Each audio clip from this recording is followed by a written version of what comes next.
Hello and hi. Welcome in Leprechaun Lunch for another week on Sports Radio WSBT as I bring all of my levels down.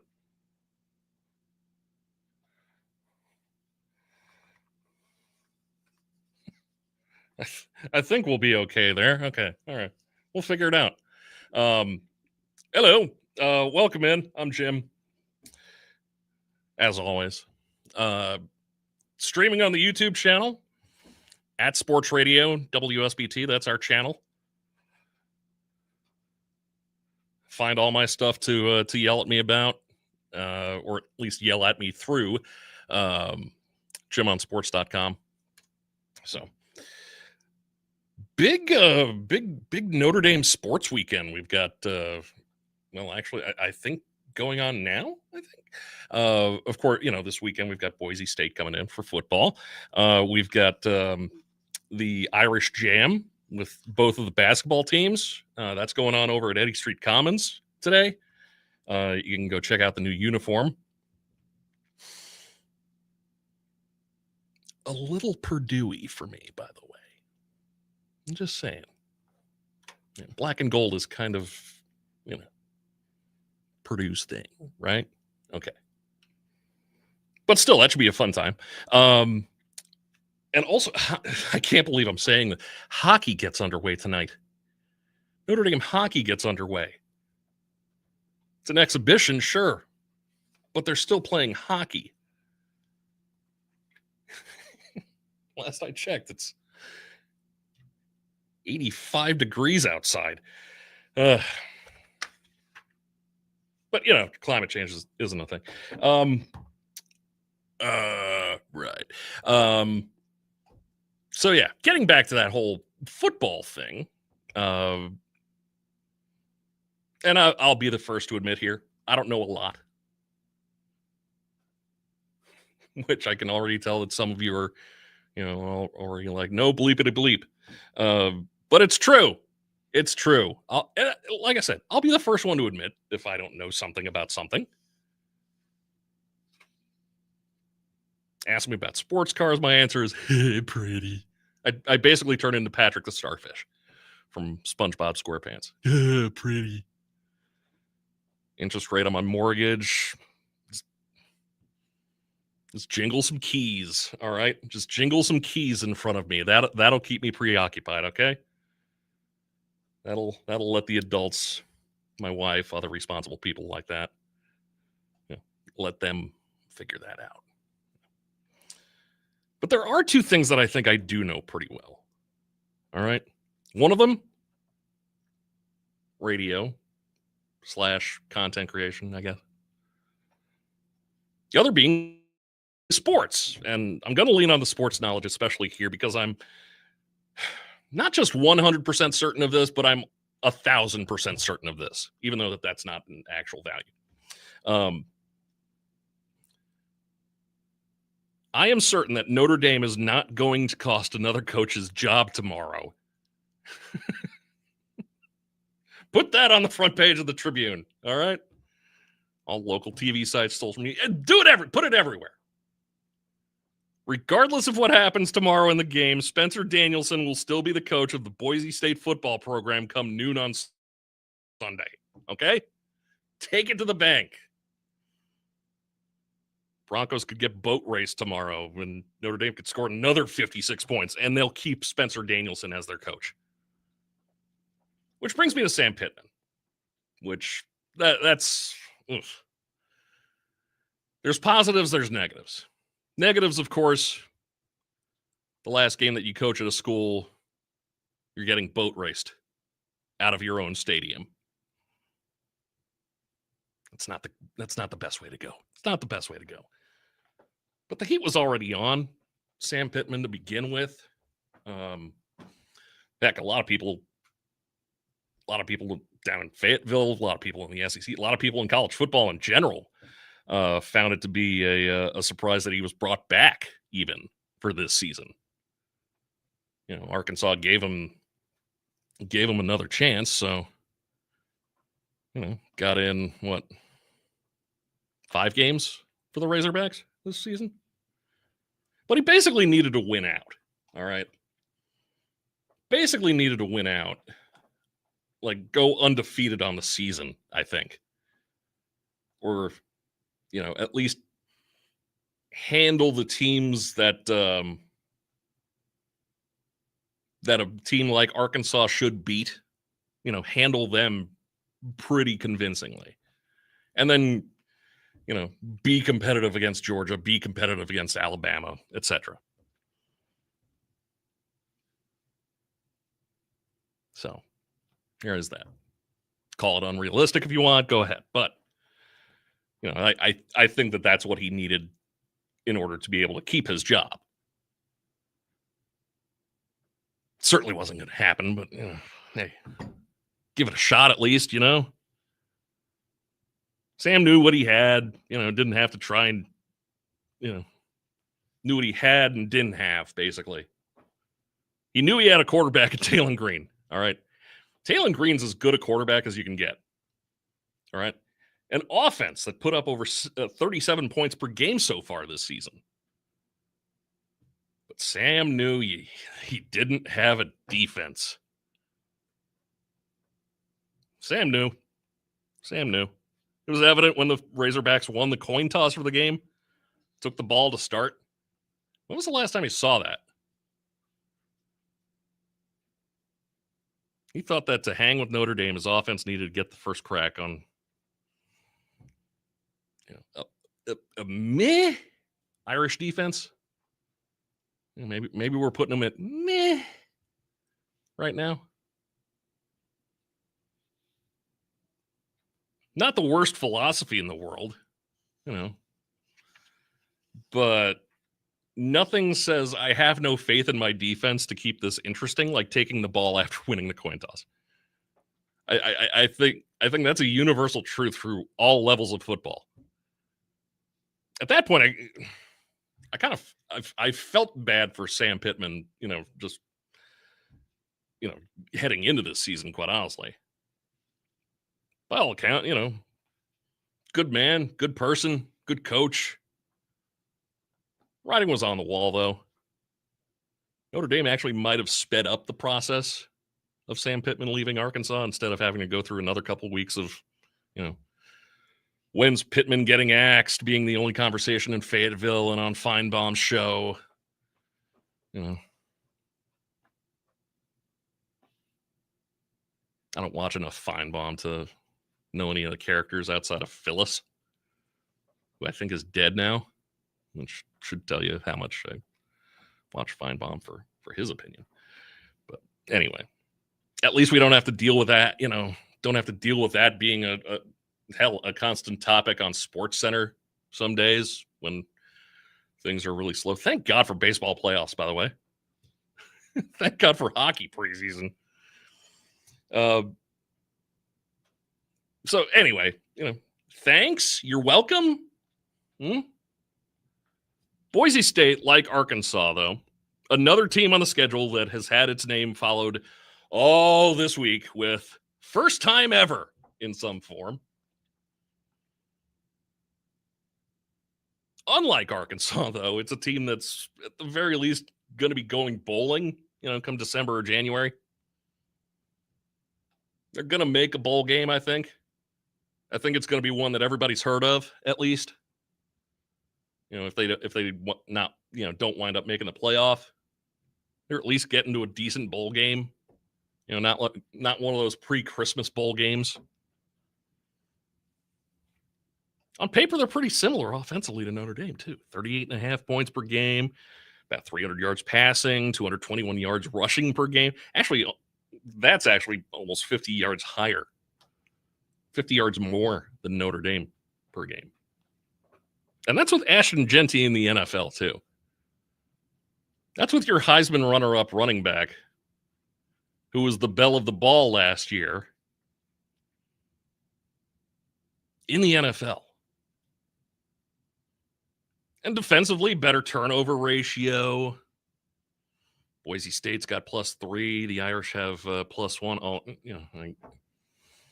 I guess a better turnover ratio, against Notre Dame. I guess that's not a high bar that we're setting right now. Got 4 more sacks than the Irish. They've got a pretty terrible blemish on their resume if they are thinking of, like, if Notre Dame's like the minimum, Boise State ain't making it in just because of that South Florida loss. 34-7 in the opener. Like, I get it, they weren't playing on the blue field. They were playing down in South Florida. Still pretty hot, still pretty humid. Damn. I mean, like, they didn't look good. Like, they didn't even look competitive in that game. But I always kind of figured that was like, that was going to turn out to be a fluke a little bit. But this is it for them. This is their last chance to impress anybody on the college football playoff committee.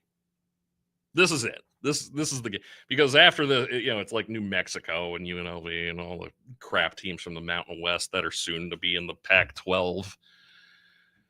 Because, we're going to call it the Pac-12, even though, there's not a school worth a damn in it. Sorry. That's a rant for a different day. But this is it for them. This is basically, and still also have to win out as well. Convincingly, which sounds like a familiar criteria. Where have I heard it before? I'm sure it'll come to me. So why wouldn't they want to swing for the fences? Why wouldn't they want to try and hang one over the Irish in their own house? Why wouldn't you want to shut up probably, an overwhelmingly vast majority of 80,000 people? Why wouldn't you want to do that? Here's why. Because it's not going to happen. And I know,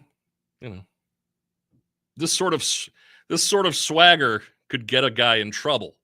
I understand that. And like I said, Boise State's a good team.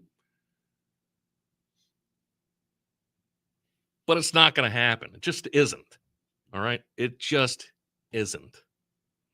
Because that same CFP committee, that same group of people that's, basically deciding which program gets thousands upon thousands of millions of dollars.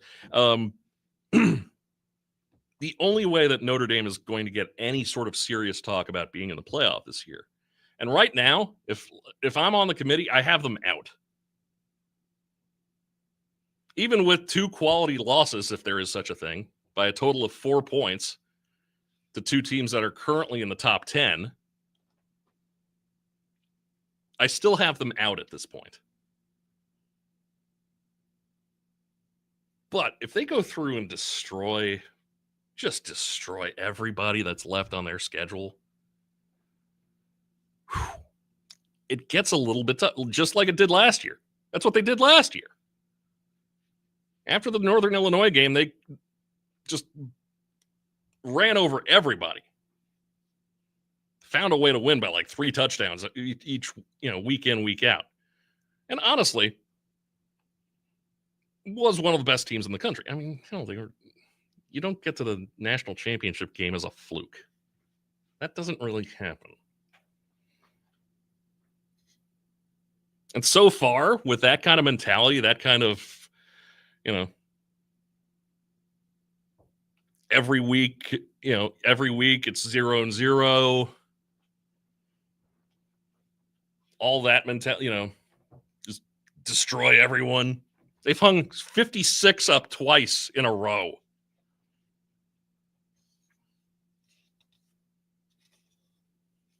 CJ Carr keeps getting better and better, making people forget that he's a freshman.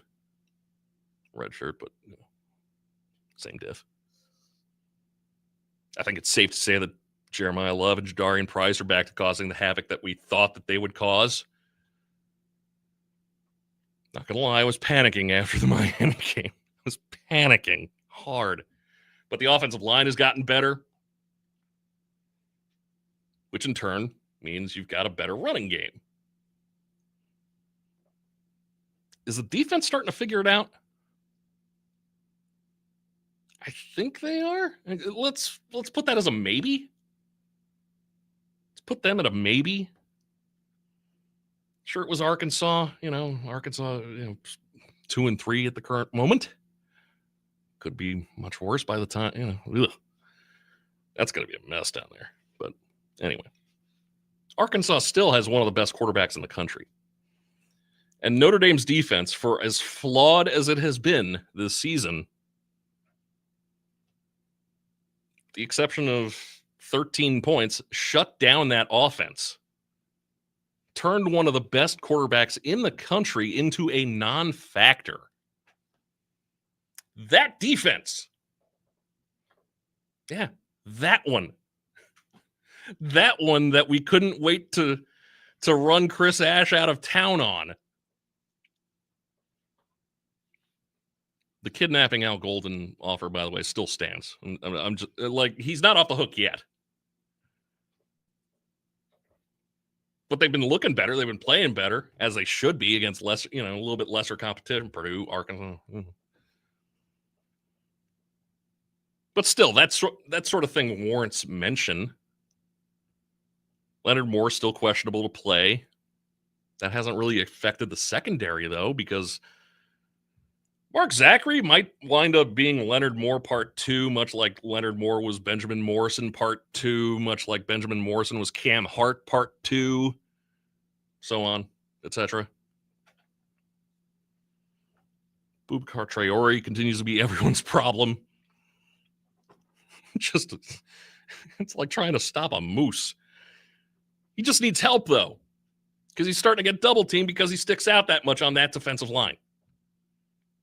When there's one guy that you can circle and go, triple team him, why the hell not? That's a problem. But Jordan Botelho, Donovan Heinisch, they're starting to cause that havoc too. They've been getting their names said a lot over the last couple of weeks. Defense in general just essentially needs more guys that everybody thought would be huge this year to start being huge this year. And starting to come around, Jaden Osbury, Drake Bowen starting to come around. Christian Gray is still Christian Gray. I'll be honest, nobody's got a better short-term, better or worse short-term memory. Like, if that dude gets burned, he forgets about it. If he makes an incredible play, he forgets about it. That's something. Just needs more of those guys, I think Notre Dame takes care of business, no problem, against Boise State. Gets over the 500 hump. They're at current moment, a 20.5 point favorite, which maybe I'm putting a little bit too much emphasis on a game that, where Notre Dame's a 20.5 point favorite. Okay, whatever. We're going to have to for the rest of the season. Have you seen the schedule? We're still counting on USC to make it into the top 25 and then stay there. We've got a better shot of Boise State actually doing that than USC at this point, I think.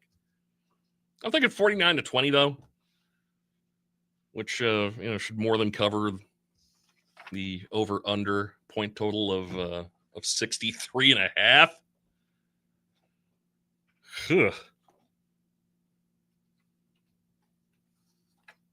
More than takes care of that. So everybody wins. Hey. Speaking of over/unders and picks in general, got those coming up. Got a lot of them, as always. We'll go through the whole top 25. I don't know if I'm on a mid-season swoon or if I'm just going to be floating around 500 all year too.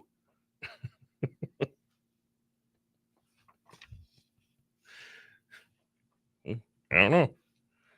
32 and 30 overall on my top 25 picks.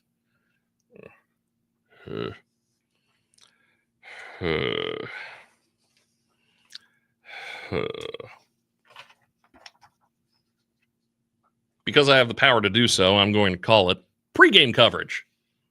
That's right, Leprechaun Lunch pregame coverage is presented by Cheers Bar and Grill, your postgame headquarters for blue and gold football. Also brought to you by State Farm Insurance agent Tim Grau. For all of your insurance and financial needs, give Tim's agency a call at 574-232-9981. We'll start making those picks. Coming up, it's Leprechaun Lunch on Sports Radio WSBT.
'Tis that time of year, isn't it?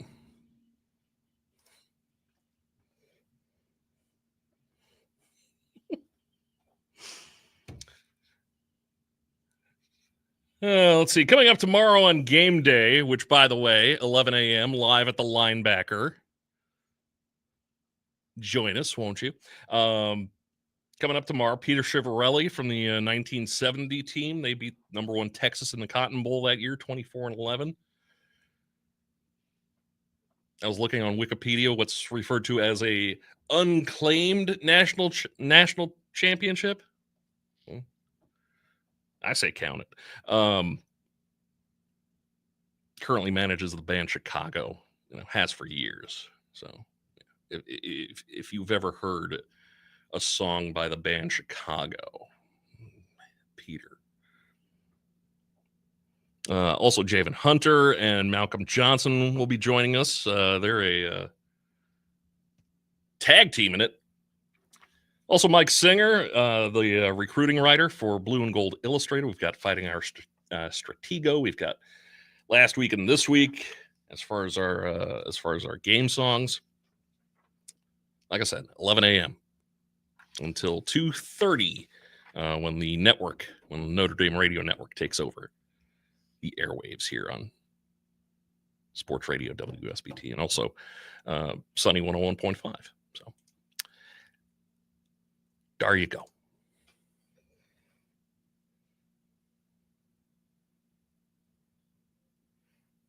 You can also ask, where's Jim?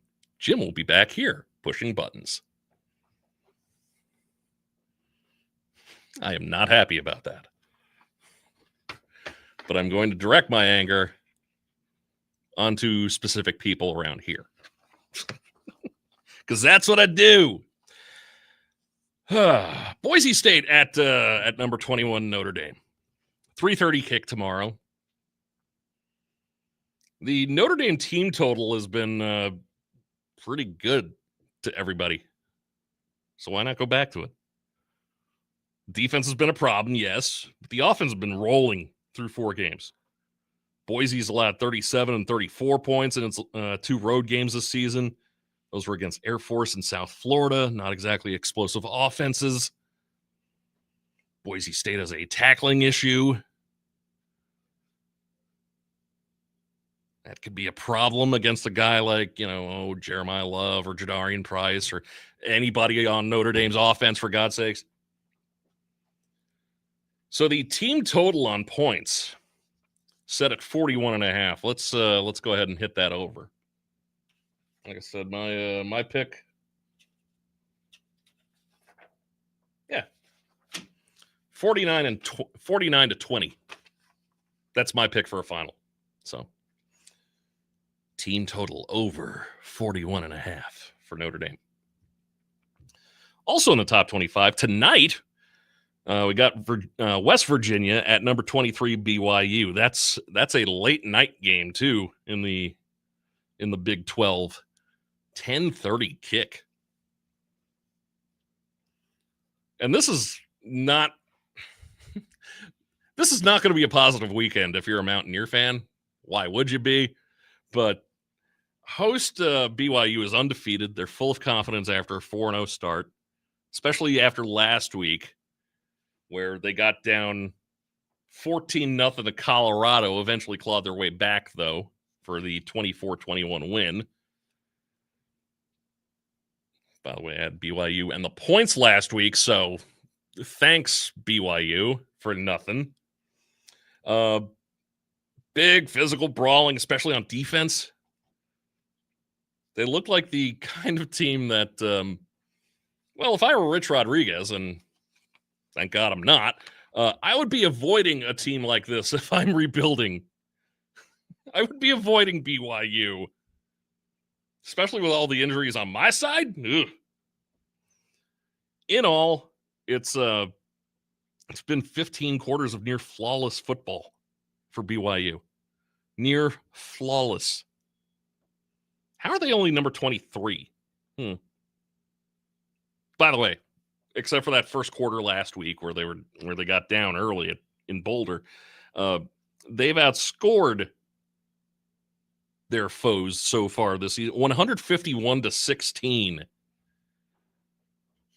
That includes a dominant 34-13 win at East Carolina on September 20th. So BYU in the points, that's an 18.5 point spread, and I'm still saying take the points.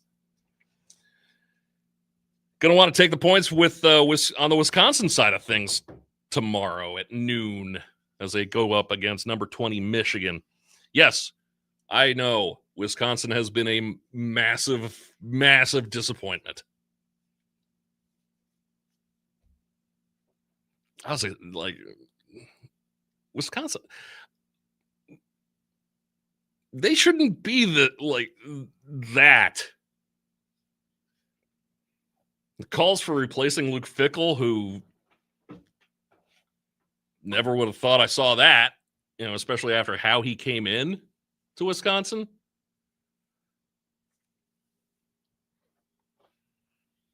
Kind of makes you think you kind of dodged a bullet here in South Bend as well.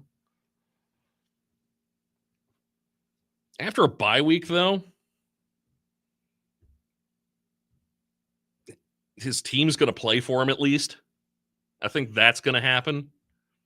And even if it is a 17.5 point spread here against a pretty solid Michigan team, which hasn't exactly met much resistance in its past couple of games, I think Wisconsin keeps it respectable. So I'm going to take the Badgers in the points here on the 17.5. Number 22, Illinois is at Purdue. That a noontime kickoff. This is not a good week for Purdue. All right, here's why. They talked about this on the college football podcast, The Solid Verbal. Purdue has played 10 games within 7 days of Taylor Swift either releasing or re-releasing an album, and have lost all of them, all 10 of them. And guess what happened at midnight? Guess what happened about 12 hours ago? T-Sizzle, The Life of a Showgirl, in stores now.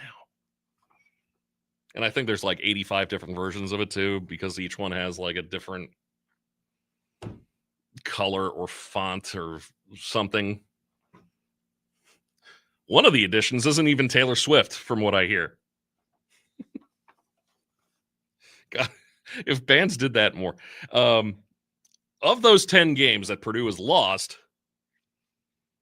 only 3 of them have gone over the point total for tomorrow of 55.5. So guess what? We're going to go with the under. Especially against that defense. I think Illinois' defense will keep that number under 55.5. At least I hope so. I said the same thing, when they went up against Indiana, and look how that went. Not well. Kentucky's at number 12, Georgia. Georgia's a 19.5 point favorite. Going to take Georgia in the points. Do I have to explain that? Number 14, Iowa State is at Cincinnati. Cincinnati getting a point, actually giving a 1.5 here. Cincinnati's a favorite in this one. They stand as an underdog pretty much for 2 reasons, all right? Elite defensive backs Jeremiah Cooper and Jontez Williams. There you go. That's why Cincinnati is the favorite. Recovering from knee injuries for both those guys. They're both out this week. The Cyclones' pass rush, perhaps their lone weakness. Cincinnati's got a quarterback named Brendan Sorsby. 10 touchdowns, 1 pick. It's the 17th ranked offense in the FBS. I think they're going to eat pretty well tomorrow. Bearcats are riding high after a win at Kansas without their nose tackle, Dante Corleone, which fantastic name. And now their headliner on defense is on pace to resurface following an injury layoff. Okay, I get it. I get why Cincinnati's the favorite now.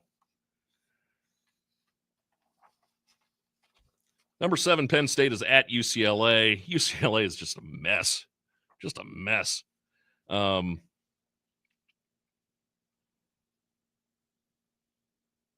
if you're counting on Penn State to go over,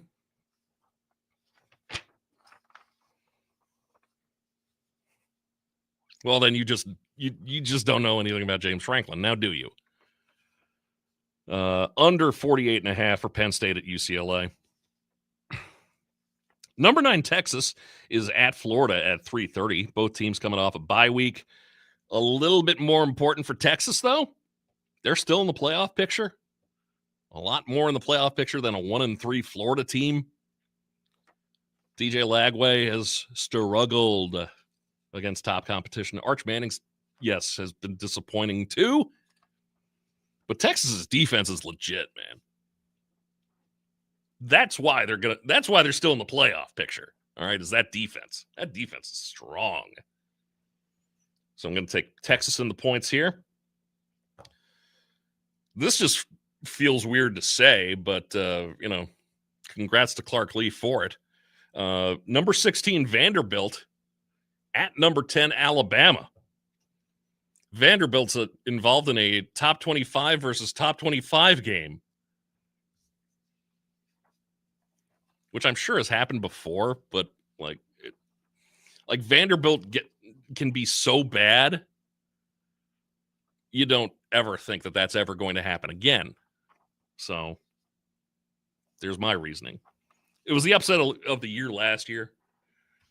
Alabama went into Nashville, just made everybody go, fire Caleb DeVore! Rawr, rawr, rawr. Commodores are even better this season. Diego Pavia is just way too much fun to watch. They're not going to sneak up on Alabama, though, this year. It's not happening. Look at how Bama's playing this time around, too. Look at how well they're playing on offense. Defense is coming around, too. Got that win at Georgia between the hedges. They're not going to sleepwalk through. They're plenty pissed off about Vanderbilt beating them last year. So I think some revenge is going to be exacted upon them. Alabama in the points. Alabama's still a 10.5-point favorite in this one. And that's got to be just like talent level, right? Again, Clark Lee, hell of a coach. I mean, he's got Vanderbilt, of all teams, at number 16 in the country. But, I mean, it's still Alabama. Got another top 25 team probably going down tomorrow. That being number 24, Virginia. Of course, Virginia pulled the big upset over Florida State. Louisville's undefeated, though. Granted, against far lesser competition. But only a 6.5-point favorite. Louisville is favored. Which, a little surprising. They've got a veteran quarterback, Miller Moss. They've got an underrated defense, which has allowed under 270 yards per game thus far. I think Louisville could take control early, put this one on ice. Remember what they did last time that Notre Dame played down there? That sort of thing, I think, is going to happen with Virginia. And plus, letdown. And you just beat the number 8, or what at that point, number 4 Florida State was? No, number 8. Number 8. Still, top 10 team, beat them on, your field. People worried about the well-being of, I think 4 players who were just instantly swallowed by that crowd rush. Which, by the way, rushing the field is awesome. But, I mean, man, those dudes just disappeared.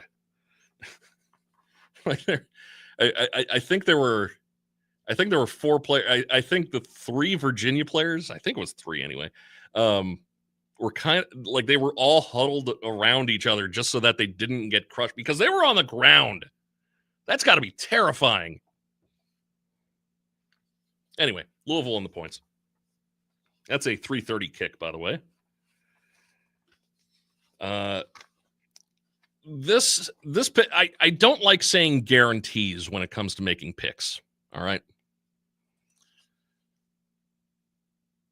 I think this is a guarantee, though.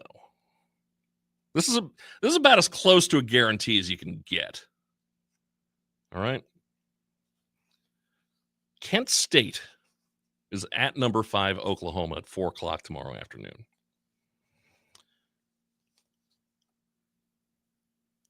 Thoroughly enjoyed playing and watching UMass when the Minutemen were set at 2.5 points over under for their September 13th game at Iowa.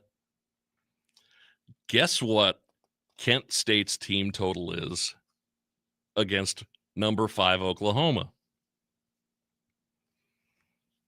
That's right, 2.5. Kent State has a team total of 2.5 in the books. 2.5. I mean, UMass went over that with, the lone touchdown that it scored.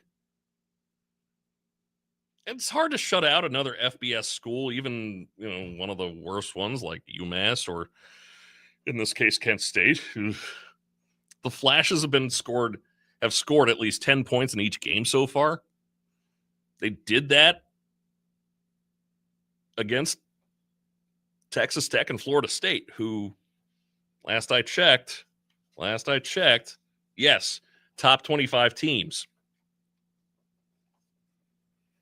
Plus, John Mateer out Saturday. I think the backup, Michael Hawkins Jr., he's probably got a bad turnover somewhere in him. Probably puts K-State in field goal position just by that alone. That's just straight up disrespectful to get. We don't think you're going to score anything over a safety. Damn. Speaking of Texas Tech, number 11 Texas Tech is at Houston tomorrow at 7:00. The effort that was required to storm back from a 2-touchdown excuse me, from a 2-touchdown fourth quarter deficit at Oregon State doesn't exactly inspire that, Houston is a top tier team in the Big 12. Just saying. I think that's pretty safe to say, even though, Cougum and all. Sup, Houston. Conversely, we saw Texas Tech go into Salt Lake City and totally control Utah wire to wire. Connor Weigman is going to be under duress, to put it politely. Texas Tech can score early. They can make Houston one-dimensional. Just going to make it a long night for Houston. Texas Tech in the points. That's an 11.5 point spread. And I like the points there. But still, like I said, Cougum. I like Minnesota in the points at number 1 Ohio State as well. I just think Ohio State's going to take their foot off the gas. I like number 3 Miami at number 18 Florida State to go over the 54.5 point total. Because it just is. It's just what's going to happen. Number 6 Texas A&M hosting Mississippi State. And as good as Texas A&M has been this season, they're still a bit heavy-handed towards the run game, which is weird, given what we know around here, Mississippi State's defense can be good enough to put them in a position to throw the ball more often than they want to, which puts the ball back in the hands of an offense that's kind of explosive and balanced. I think it's going to be a little tighter than 16.5 points. think Mississippi State's going to come in under, going to come in on that range, 16.5 against A&M. So there you go. Let's see. That's 1, 2, 3, 4,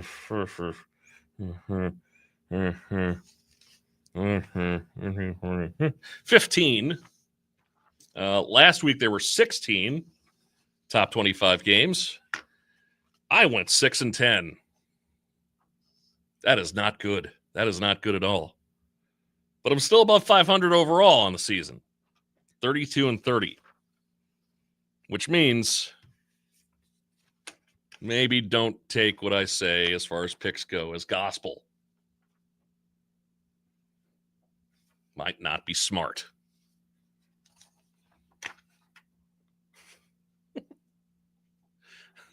Might be a dumb idea. Let's see. We'll wrap things up coming up. Sports Radio WSBT with Leprechaun Lunch.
Leprechaun Lunch. Very liberally using the term pregame coverage, part of pregame coverage. Presented by Cheers Bar and Grill, your postgame headquarters for blue and gold football. Also brought to you by State Farm agent Tim Grell. For all of your insurance and financial needs, give Tim's agency a call at 574-232-9981. 11 a.m. start time for game day, live at the linebacker. 2:30, the Notre Dame radio network takes over.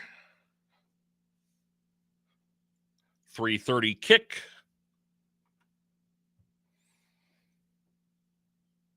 5:30, people are going, what the hell? Why am I still here? So, ND overtime, by the way, follows up the game. So, Sunday, plenty of NFL action for you here on the big old WSBT. Las Vegas is at the Colts Sunday. Coverage starts at noon here on WSBT. Also got the Sunday night game, New England at Buffalo. That's at 7:30. Kansas City is at Jacksonville for Monday Night Football starting at 7 o'clock.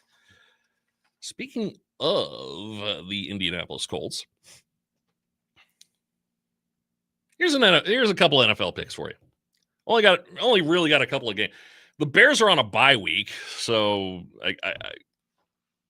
I guess bye week covers. I don't know.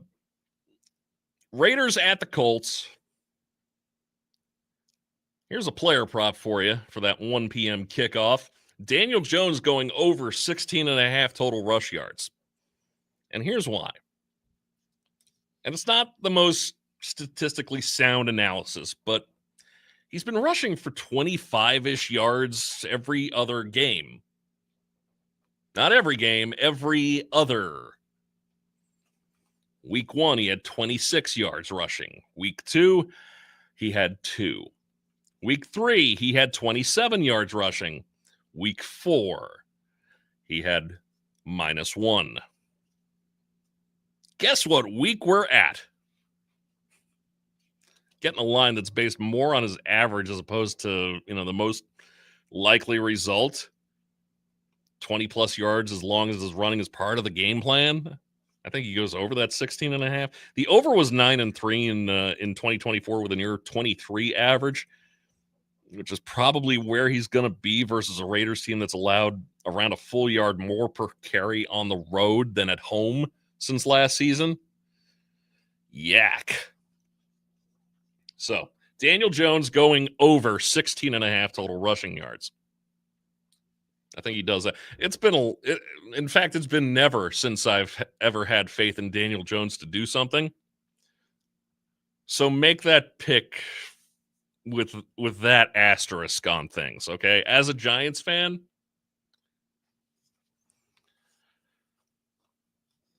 the Lions are at Cincinnati. That's the 4:25 game on Fox, I believe. I think David Montgomery, anytime touchdown. Because, just because. Like, he's got it. He's poised for a big game, right?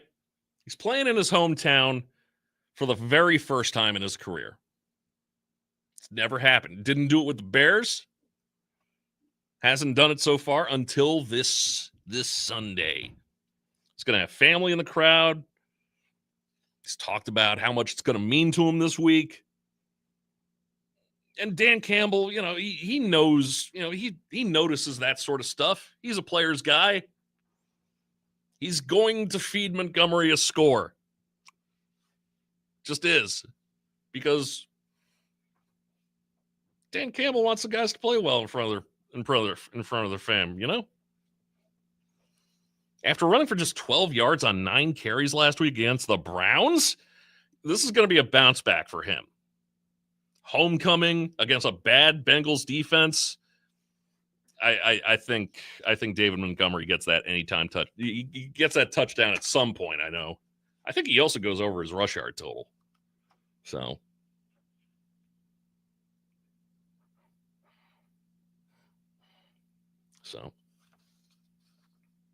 Are you? Very good. Let's see here. I think Jacksonville covers against Kansas City. I think Jacksonville, could beat Kansas City on Monday night. Everybody's like way too excited because Kansas City beat Baltimore last week. Wouldn't be surprised if Jacksonville wins outright, though. All right. Baltimore was down, by the end of that game, they were down 7 of their defensive starters. So there is that. There is that small detail. So anyway, that does things as far as I'm concerned. See you tomorrow starting at 11 a.m. game day live at the Linebacker.